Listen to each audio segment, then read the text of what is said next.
میرے محترم بزرگوں، دوستوں، بھائیوں، اصل میں یہ ہمارا جوڑنا ایک فکر کے لیے ہے کہ ہم اپنی زندگیوں کا جائزہ لیں، اپنی زندگیوں پہ غور کریں۔ زندگی کے دن گزرتے جا رہے ہیں، صبح کا سورج نکلا، دن بھر گزرا، پھر غروب ہوا، مغرب کی نماز ہو گئی، سورج ڈوب گیا، ہے نا، آج کا دن چلا گیا اور ہماری زندگی میں سے ایک دن کم ہو گیا۔ جتنے دن اللہ نے زندگی کے لکھے ہیں اس میں سے ایک دن کم ہو گیا۔ اب پھر یہ سورج ڈوبا ہے، کل صبح پھر نکلے گا، کل کا دن پھر نکلے گا، زندگی باقی رہی تو پھر ہم مرنے کے بعد دوبارہ اٹھیں گے، پھر کل کا دن گزرے گا، زندگی کے دن چلتے جا رہے ہیں۔ لیکن ہم آپ اپنے دنیاوی مشاغل میں ایسے مشغول ہیں کہ ہم کو اس بات کے سوچنے کی فرصت بھی نہیں ہے کہ یہ زندگی کیوں ملی ہے۔ اللہ رب العزت نے ہم کو یہ موقع زندگی کی شکل میں کیوں دیا ہے، یہ سانسیں کیوں دی ہے نا۔ ابھی ہم آپ اپنے خودی سے بات کر سک رہے ہیں، چل پھر سکتے ہیں، ہے نا، دیکھ سکتے ہیں، تو جسم کے اندر روح ہے، اس لیے یہ سب حرکتیں ہو رہی ہے نا۔ اگر جسم میں سے روح نکل جائے، سانس رک جائے تو پھر کیا ہوگا؟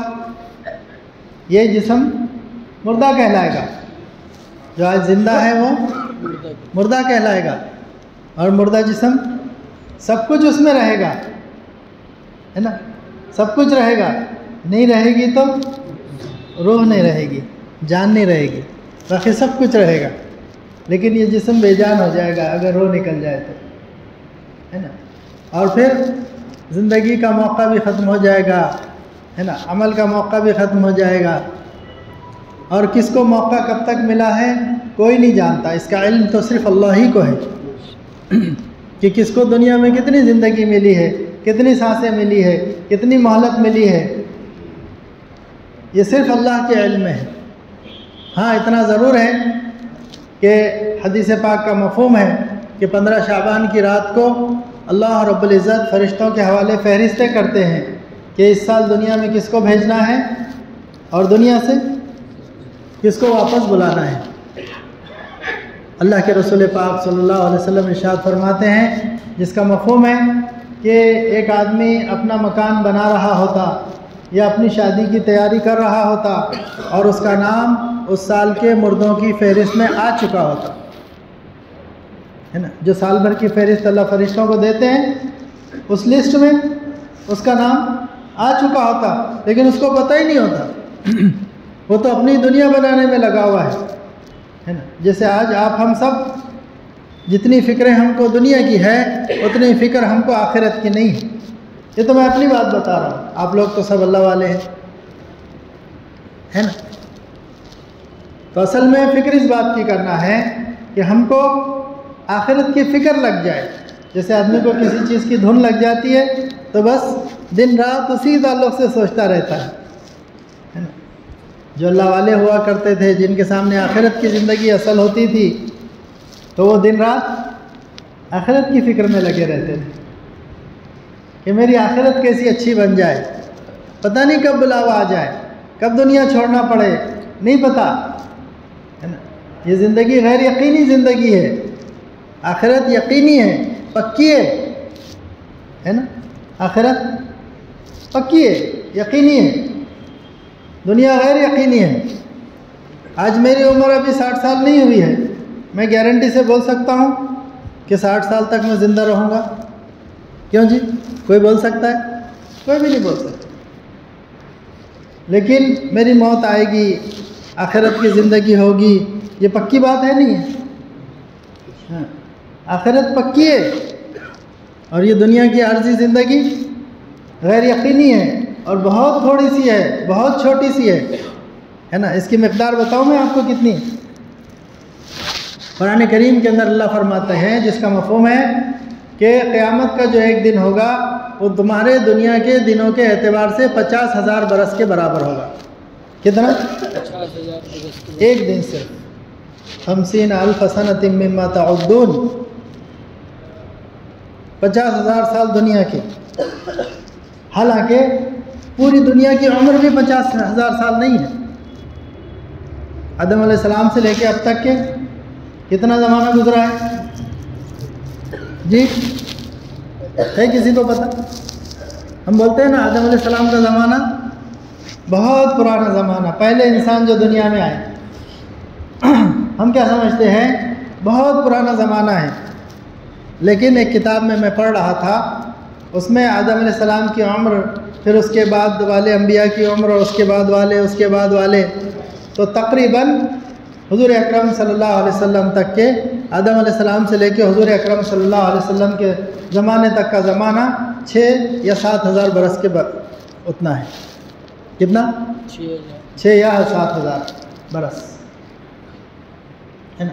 ابھی جو 2004 چل رہا ہے، 2000 کتنا 24 ہے نا؟ ہاں 2024. تو یہ تو عیسیٰ علیہ السلام کے بعد کا زمانہ ہے نا. AD بولتے ہیں اس کو، after death of Jesus Christ. BC یعنی بیفور کرائسٹ. تو عیسیٰ علیہ السلام کے بعد یہ 2024 سال گزرے ہیں ہے نا. اور اس سے پہلے تقریباً 4000 سال، 5000 سال، جو کہہ لو، 6000 سال، ایک اندازہ. تو یہ 2000 اور وہ 6000 کتنے ہو گئے؟ 8000 سال آدم علیہ السلام سے لے کے اب تک کی. تو پوری انسانیت کو 8000 سال ہو رہے ہیں، اور قیامت کا ایک دن 50,000 برس کے برابر ہوگا.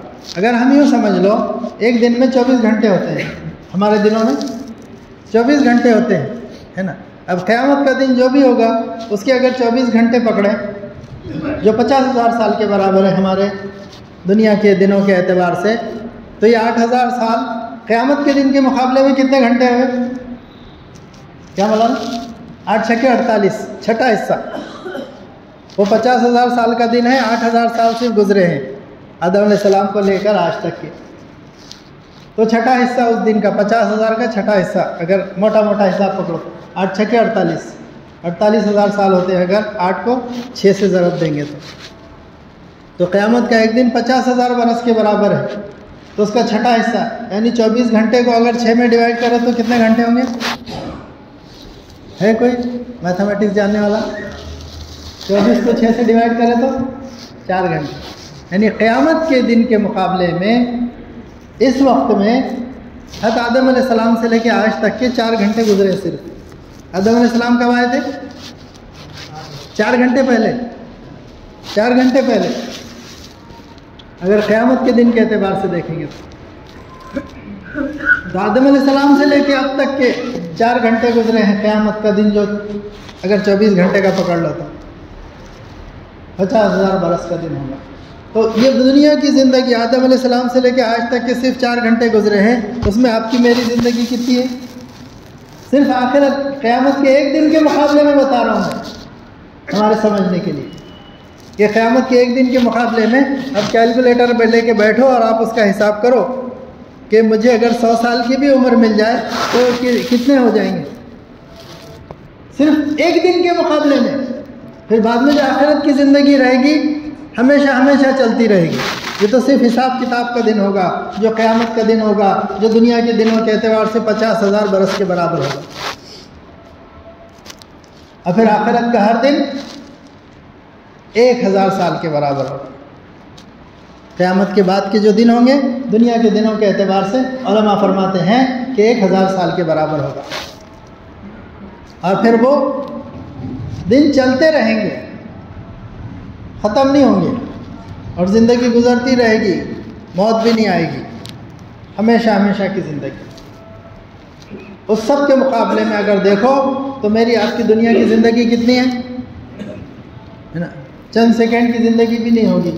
اور اسی کو سمجھانے کے لیے کہتے ہیں کہ سمندر کے اندر اگر انگلی ڈبا دیں تو انگلی کے اوپر جتنی مقدار پانی کی لگے گی وہ مقدار سمجھ لو کہ دنیا کی زندگی ہے، اور سمندر کا جتنا پانی ہے وہ آخرت کی زندگی.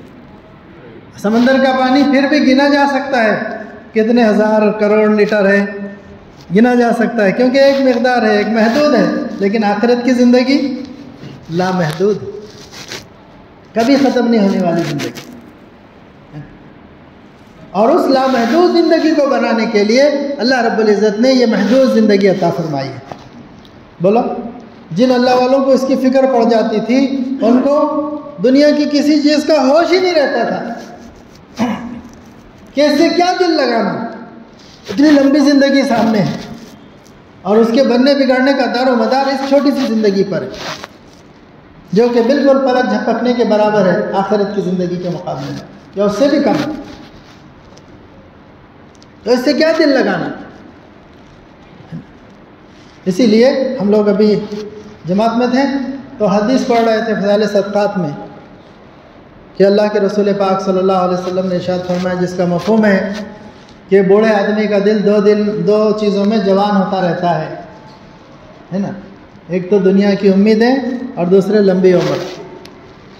اور پھر اسی کے تشریح میں حضرت شیخ نے لکھی بہت ساری حدیثیں، اور اس میں پھر ایک حدیث اور فرمائی کہ اللہ کے رسول پاک صلی اللہ علیہ وسلم نے ایک مربع نما شکل اسکوائر 4 لکیریں ایسی ہے نا، وہ شکل بنائی اور پھر اس کے بیچ میں ایک لکیر بنائی اور جو مربع سے بھی باہر نکل رہی تھی.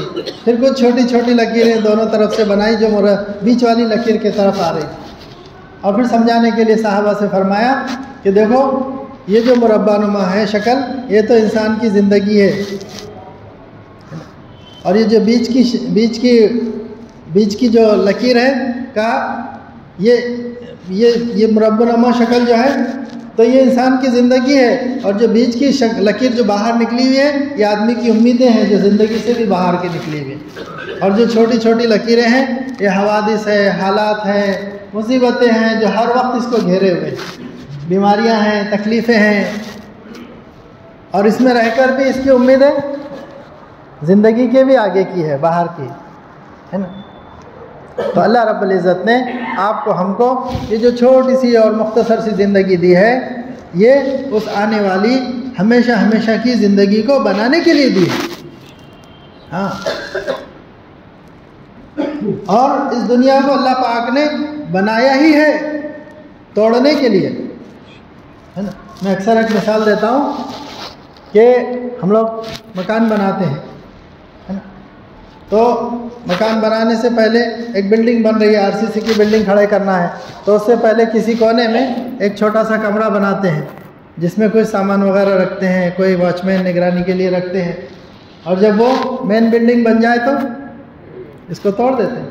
تو جو چھوٹا سا کمرہ بنایا جاتا ہے اس کے بنانے سے پہلے ہی یہ ارادہ اور نیت ہوتی ہے کہ اس کو توڑنا ہے، اس لیے کم سے کم خرچ میں بناتے ہیں ہے نا.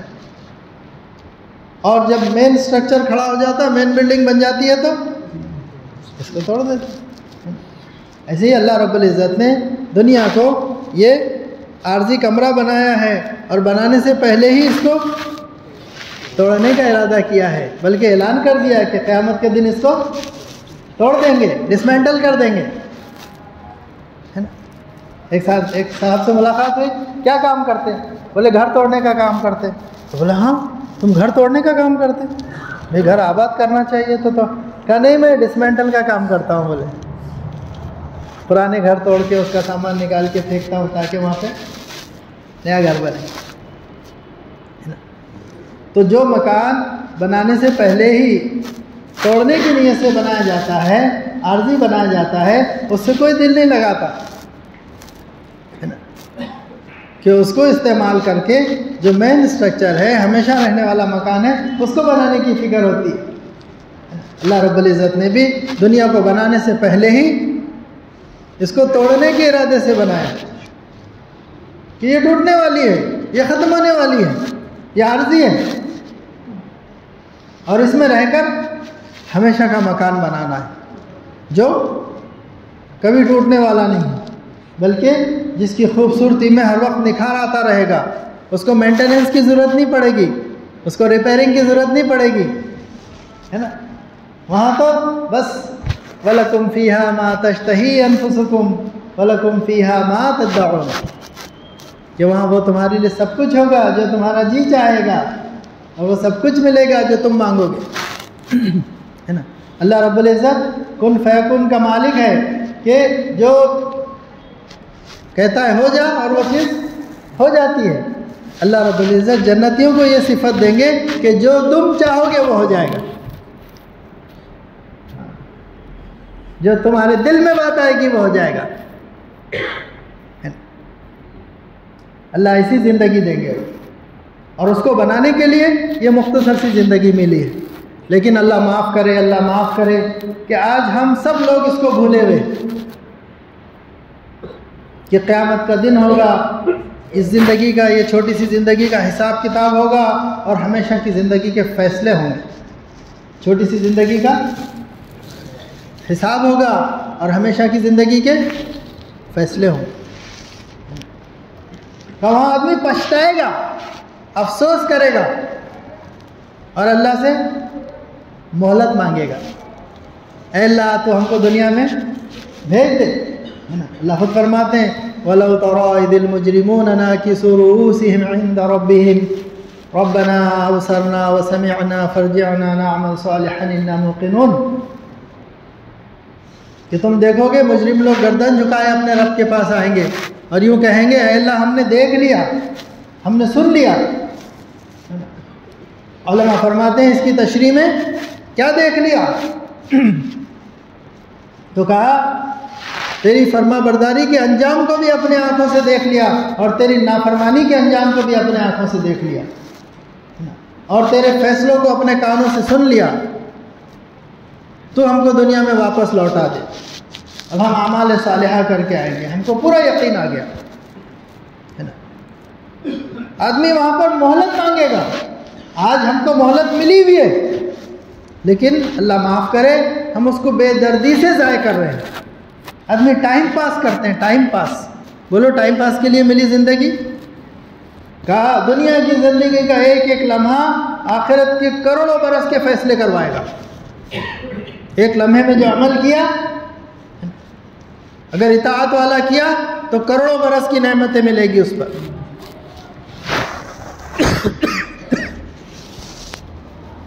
اور اگر نافرمانی والے اعمال کیے تو کہا کروڑوں برس کی سزا کے بھی فیصلے ہو سکتے۔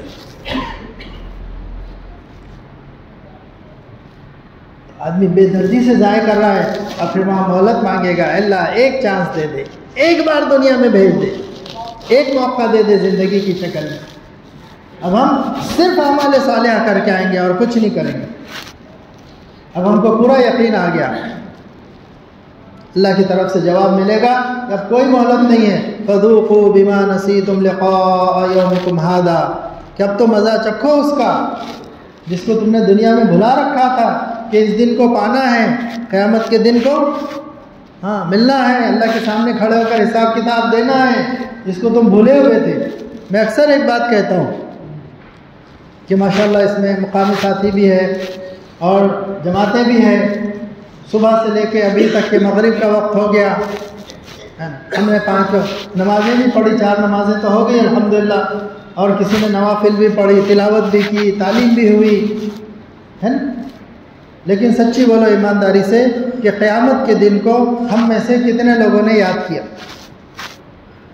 کہ قیامت کا دن ہوگا، اللہ کے سامنے کھڑے ہونا ہے، حساب کتاب دینا ہے۔ آج صبح سے لے کے اب تک کے اگر ایمانداری سے دیکھیں گے، ہم نے نمازیں پڑھی ماشاءاللہ، دعوت بھی دی، سب کی، لیکن اپنے حساب کتاب کو، اللہ کے سامنے کھڑے ہونے کو، اللہ سے ملاقات کو کتنا یاد کیا؟ اللہ کہیں گے فَذُوقُوا بِمَا نَسِيتُمْ، جس کو تم نے بھلا رکھا تھا دنیا میں، مزہ چکھو اس کا۔ لِقَاءَ يَوْمِكُمْ هَذَا اِنَّا نَسِينَاكُمْ، اب ہم نے تم کو بھلا دیا، اب ہم تمہاری ایک نہیں سنیں گے، تم کتنا ہی چلاؤ، کتنا ہی بلبلاؤ، ہم نہیں سنیں گے، اب ہم نے تم کو بھلا دیا۔ جیسے تم نے اس دن کو دنیا میں بھلا رکھا تھا، آج ہم نے تم کو بھلا دیا۔ وَذُوقُوا عَذَابَ الْخُلْدِ بِمَا كُنتُمْ تَعْمَلُونَ، اور اب تو مزہ چکھو ہمیشہ کے عذاب کا، جو بدلہ ہے تمہارے اعمال کا، جو کچھ تم دنیا میں کیا کرتے تھے۔ اس لیے یہ زندگی کا موقع بہت غنیمت ہے، بہت مختصر ہے نا۔ ایک علاقے میں ہم لوگ رہتے تھے، ایک دوست تھے ہمارے، پڑوس میں رہتے تھے، ایمان والے تھے، ہاسپٹل میں کام کرتے تھے، فارمیسسٹ تھے. تو ہم لوگ ملاقاتیں کر رہے تھے، گشت کر رہے تھے، دیکھا کہ وہ بھی کسی سے بات کرتے کھڑے ہیں. اب اللہ نے دل میں بات ڈالی کہ ان سے بھی کچھ بات کرنا چاہیے، بالکل پڑوسی، ایک دیوار ہماری ان کی. تو سوچا کہ ان سے آج چلو ہم گشت میں ہیں اور یہ بھی باہر مل گئے ہیں، ان سے بات کی. تو ان کے ہاتھ میں کچھ ایسی چیزیں تھیں. ہم نے کہا بھائی آپ اس میں کیوں اپنا وقت ضائع کرتے ہیں؟ نہیں، کہا اس میں سبق آموز ڈرامے ہیں، بچوں کے لیے لے جا رہا ہوں تاکہ وہ اس کو دیکھیں اور سبق سیکھیں. اللہ نے دل میں بات ڈالی. ہم نے ان سے کہا کہ سبق حاصل کرنے کے لیے ہمارے پاس قرآن پاک ہے، قرآن پاک کے واقعات ہیں، انبیاء کرام کے واقعات ہیں، صحابہ کرام کے واقعات ہیں، اللہ والوں کے اور بزرگان دین کے واقعات ہیں، ان کی زندگیاں ہیں جس سے ہم سبق حاصل کر سکتے ہیں. اب آپ یہ جو چیزیں لے جا رہے ہیں، یہ ناچنے گانے والوں سے ہم کیا سبق حاصل کریں گے؟ بولو، ان کی زندگیوں سے، ان کی بنائی ہوئی من گھڑت کہانی قصوں سے اور سٹوریز سے ہم سبق حاصل کریں گے؟ اب وہ بیچارے تھوڑے پڑھے لکھے تھے اور دین کا اتنا زیادہ ان کو شعور نہیں تھا. کہا بچے اگر یہ دیکھتے ہیں تو ان کو تھوڑا سا سبق ملتا ہے، بچوں کی تربیت ہوتی ہے. ہم نے کہا بھائی تربیت کے لیے تو ہمارے پاس بہت کچھ موجود ہے، لیکن کہا صاحب اب ہم ایسے علاقے میں ہیں جہاں اردو کی کتابیں نہیں ملتی. عرب کا علاقہ تھا. تو ہم نے ان سے کہا کوئی بات نہیں، ہمارے پاس فضائل اعمال موجود ہے اردو کی، ہم آپ کو دے دیں گے، آپ گھر میں سب کو جمع کر کے اس کی تعلیم شروع کرو. بجائے یہ چیزیں دیکھنے کے آپ جو ہے تعلیم شروع کرو. کہا بالکل کروں گا. انہوں نے وہ کتاب لے لی ہمارے پاس سے اور ماشاءاللہ سے جو ہے تعلیم بھی کرنے لگے. اور پھر ہم نے ان سے بات کی. ہم نے کہا دیکھو 2-2 3-3 گھنٹے اس میں ضائع کر رہے ہیں، اللہ نے زندگی بڑی مختصر سی دی ہے اور یہ آنن فانن میں ختم ہو جائے گی، دیکھتے دیکھتے ختم ہو جائے گی، ہم کو پتہ بھی نہیں چلے گا، اور آخرت میں خون کے آنسو رونا پڑے گے کہ یہ اتنی قیمتی زندگی ہم نے کیسے فضول مشغلوں کے اندر گزار دی. اللہ نے دل میں بات ڈالی، اس وقت ان سے بات کی. وہ اللہ کے بندے نے مان بھی لیا اس کو اور کہا میں تعلیم کروں گا انشاءاللہ. اور آپ یقین مانو باہر ملک میں تھے تو وہ اپنی فیملی کو لے کے سالانہ چھٹی ان کی بن رہی تھی. کہا کہ ہم نے ٹکٹ کرا لیا ہے اور انشاءاللہ انڈیا جانے والے ہیں. تو میرے خیال سے کچھ 8 دن یا 10 دن کے بعد ان کا ٹکٹ تھا اور کہا جانے سے پہلے ہم عمرہ کر کے آ رہے ہیں پوری فیملی کے ساتھ. تو عمرہ بھی کر کے آ گئے اور 2 یا 3 دن کے بعد ٹکٹ تھا ان کا انڈیا جانے کا. وہ ملاقات ہوئی ہم سے اور پھر پوری تفصیل بھی سنائی اور کہا ہم لوگ مدینہ منورہ گئے. حضور اکرم صلی اللہ علیہ وسلم کے روضہ اطہر پر جب سلام پڑھنے جا رہے تھے تو کہا پڑوس کے ملک کا وزیر اعظم بھی عمرے کے لیے آیا ہوا تھا اور بالکل ہم نے اس کو قریب سے دیکھا. پوری کارگزاری سنائی انہوں نے، بڑے خوشی سے سنایا. اور وہ جو ہے جہاں ہمارا مکان تھا اس سے 40 کلومیٹر دور فاصلے پہ وہ ڈیوٹی پر تھے، ہاسپٹل کے اندر فارمیسسٹ تھے. تو روزانہ جو ہے 2 ٹائم کی ڈیوٹی تھی ان کی، صبح 8 سے 12 اور شام میں 4 سے 6. 2 شفٹوں کی ڈیوٹی تھی. 8 سے 12 ڈیوٹی کر کے آتے، پھر 12 سے 4 کھانا کھا کے گھر میں آرام کرتے، پھر 4 بجے پھر جاتے. جاپان کی کار تھی ٹویوٹا کرولا اور اس کے اندر بیٹھ کے جاتے تھے تو بڑے فاسٹ جاتے تھے بیچارے. تو چھٹی جانے کے لیے، انڈیا جانے کے لیے صرف 2 دن باقی تھے اور ایک دن صبح کی ڈیوٹی کر کے آئے، واپس گئے. تھوڑا آنکھ لگ گئی، عصر کی نماز کا وقت ہو گیا، اٹھے جلدی سے گھر میں نماز پڑھی اور کہا کہ آج ڈیوٹی کو لیٹ ہو گیا، گاڑی بھگاتے ہوئے نکل گئے.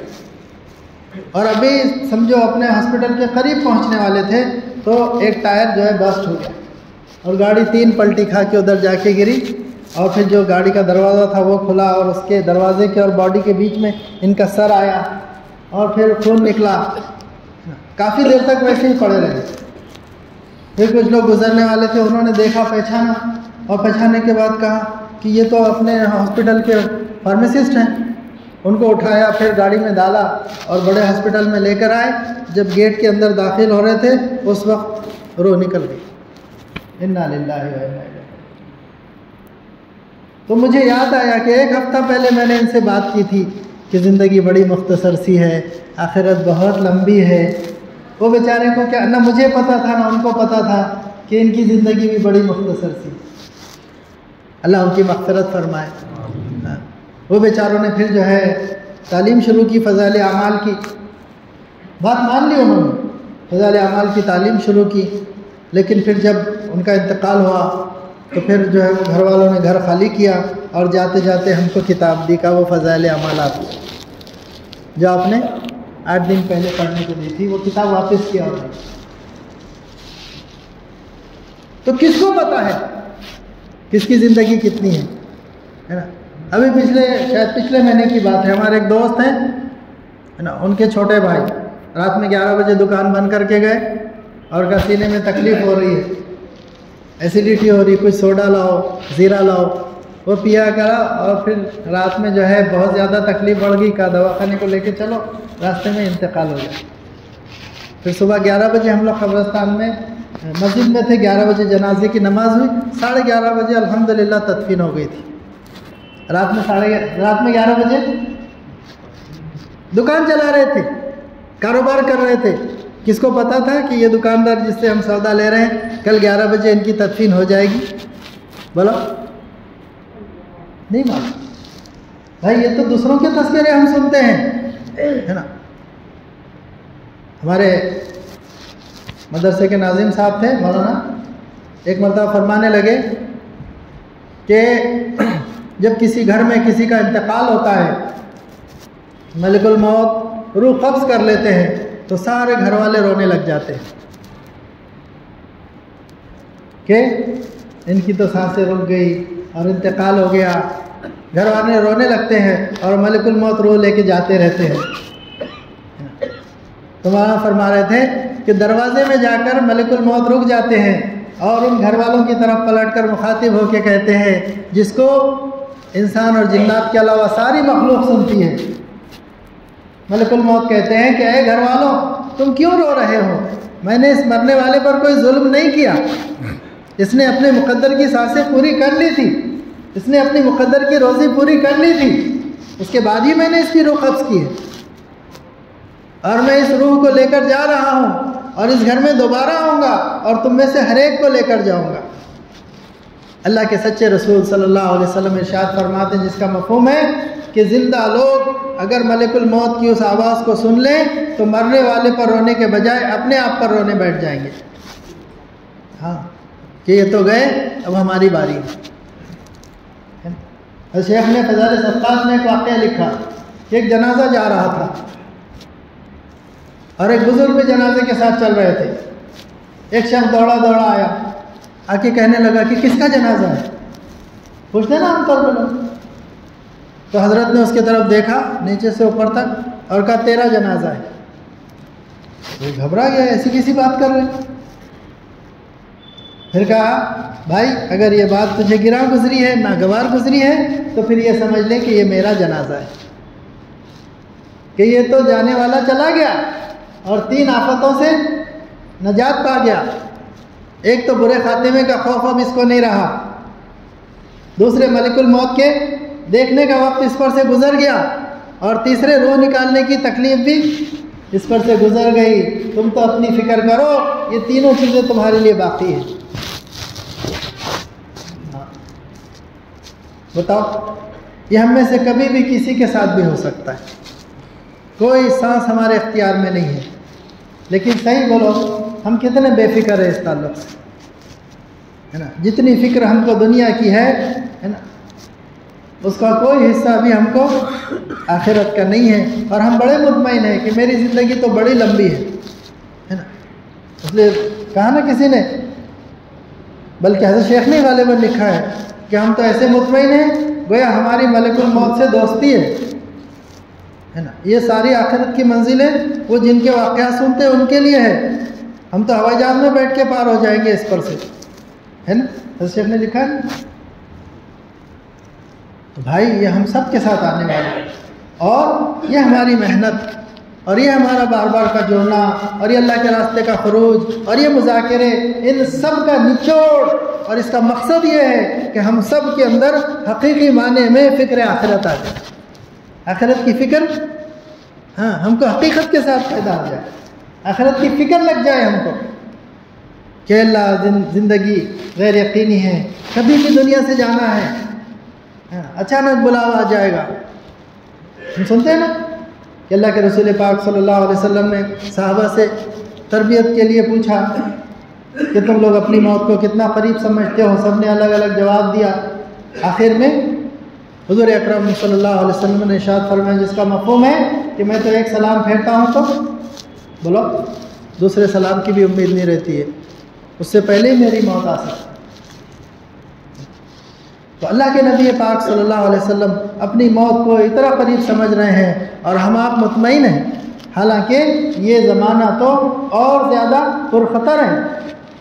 حادثات، واقعات، بیماریاں، آدمی راستے سے نکل جائے، ہے نا، خود غلطی نہ کرے، کوئی دوسرا بھی غلطی کرے تو غلطی کوئی کرے جان کسی کی چلی جائے، ہوتا نہیں ہوتا کہ ایک راستے سے جا رہے ہیں، بیچ میں ڈیوائیڈر ہے، کون سوچ سکتا کہ ادھر کی گاڑی پلٹ کر آ کر ادھر والے پہ گرے گی اور یہ جگہ پہ ختم ہو جائے گا؟ سوچ سکتا کوئی؟ واقعات ہوتے ہیں، آئے دن ہوتے رہتے ہیں۔ تو ہم ہر وقت زندگی اور موت کے درمیان میں چل رہے ہیں، لیکن پھر بھی اپنی موت سے غافل ہیں۔ تو بھائی اصل میں ہم آخرت کو اتنا بولیں، اتنا سنیں، اتنا سوچیں کہ ہم کو حقیقت میں فکر آخرت لگ جائے کہ دنیا ختم ہونے والی ہے، دنیا فانی ہے، ایک خواب ہے یہ۔ بولو، اللہ رب العزت نے آپ کو ہم کو اسی کے لیے یہ زندگی دی ہے کہ ہم اس زندگی کو استعمال کریں۔ آدمی کہتا ہے نا کہ بھائی انویسٹ کرو، کیا کرو؟ انویسٹ کرو، انویسٹمنٹ کرتا ہے، کہاں کرتا ہے؟ جہاں پہ زیادہ پروفٹ ملتا ہے۔ تو صحیح انویسٹ کرنے کی جگہ کون سی ہے؟ آخرت۔ اللہ نے سانسیں دیا، اس کو آخرت میں انویسٹ کرنا ہے۔ یہ وقت ایسا گزرے جہاں زیادہ سے زیادہ آخرت والی زندگی بنانے کے لیے اس کا استعمال ہو، ہے نا۔ اللہ نے مال دیا ہے، اللہ نے صحت دی ہے، اللہ نے تندرستی دی ہے، اس کا استعمال کہاں ہو؟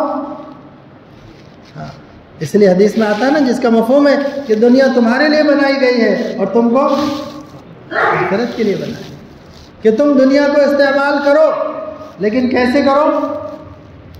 جس سے تمہاری آخرت بن جائے۔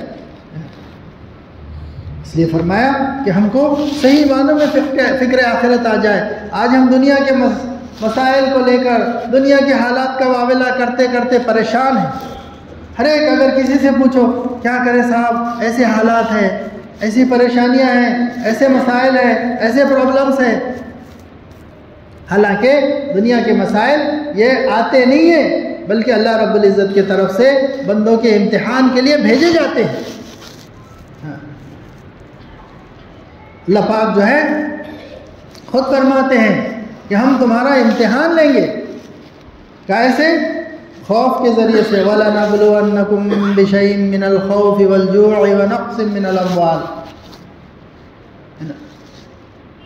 کہ ہم اپنے ایمان والے بندوں کا امتحان لیں گے، خوف کے ذریعے سے، بھوک کے ذریعے سے، ان کو بھوکا رکھ کر، فاقے دے کر، ان کے مالوں میں کمی کر کے، ان کو بیماریاں دے کے، ان کے پھلوں میں، باغات میں کمی کر کے ہم ان کا امتحان لیں گے۔ لیکن جو ہر حال میں اللہ کی اطاعت پر جمے ہوئے ہیں ان کے لیے کامیابی، اور جو حالات کا رونے والے ہیں ان کے لیے ناکامی۔ اور آج انسان سے غفلت یہ ہوتی ہے کہ اللہ نے جیسے حالات مقدر میں رکھے ہیں ان حالات میں رہ کر اللہ کے احکامات کو پورا کر کے بتانا، اللہ نے اس کے لیے زندگی کا موقع دیا ہے۔ لیکن آدمی کیا سمجھتا ہے کہ جو حالات ہمارے لیے ناگواری والے ہیں، ہمارے نفس کے خلاف ہے، ان حالات کو درست کرنے کی محنت کے اندر ہم کو لگنا ہے، اعمال کو چھوڑ کر حالات کے صحیح کرنے میں، کہ ہم اپنی کوششوں سے اپنے حالات کو درست کریں گے۔ کیا اس غلط فہمی میں آدمی پڑ جاتا ہے حالات تو وہی رہیں گے جو اللہ نے مقدر میں لکھے۔ میرا آپ کا ایمان ہے۔ ہمارا ایک مولانا تشریف لائے تھے، ایک جوڑ میں بات کر رہے تھے، کہا کہ جتنی چیزوں پہ ہم نے ایمان لایا اس میں ایک یہ بھی ہے اچھی بری تقدیر اللہ ہی کی طرف سے۔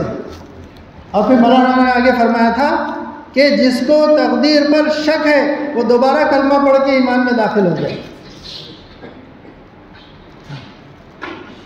تو ہوگا وہی اللہ چاہیں گے. تقدیر میں شک کرنے والے تو کفار و مشرکین یہود و نصارہ ہوتے ہیں، ہے نا. کہ رسول پاک صلی اللہ علیہ وسلم کے پاس ایک یہودی آیا، ہاتھ میں روٹی کا ٹکڑا لایا اور کہنے لگا اے محمد صلی اللہ علیہ وسلم آپ تقدیر کی بات کہتے ہو، بتاؤ یہ روٹی کا ٹکڑا میرے مقدر میں ہے کہ نہیں ہے نا. اور ارادہ لے کر آیا تھا کہ اگر ہاں کہیں گے تو پھینک دوں گا اور نہ کہیں گے تو کھا لوں گا اور آپ کی بات کو نعوذ باللہ غلط ثابت کروں. اللہ کے رسول پاک صلی اللہ علیہ وسلم اس کی طرف دیکھ کر مسکرائے اور کچھ یوں ارشاد فرمایا جس کا مفہوم ہے کہ جو تو کرے گا وہی تیرے مقدر میں، کیونکہ آدمی وہی کرے گا جو تقدیر میں. اور تقدیر میں کیا ہے یہ تقدیر کا بنانے والا جانتا ہے. ایک مرتبہ صحابہ نے پوچھا یا رسول اللہ، ہے نا ہمارے یہاں جامع مسجد میں فجر کی نماز کے بعد معارف الحدیث پڑھی جاتی ہے، تو اس میں مولانا پڑھ رہے تھے کہ صحابہ نے رسول پاک صلی اللہ علیہ وسلم سے عرض کیا یا رسول اللہ جب ہر چیز مقدر سے ہے تو پھر ہم کسی کام کے لیے کوئی کوشش نہ کریں. آدمی سوچتا ہے نا جب مقدر سے ہے تو پھر کوشش نہیں کو کرنے کا، جو مقدر میں وہ ہوگا. تو بڑا پیارا جواب دیا اللہ کے رسول پاک صلی اللہ علیہ وسلم نے.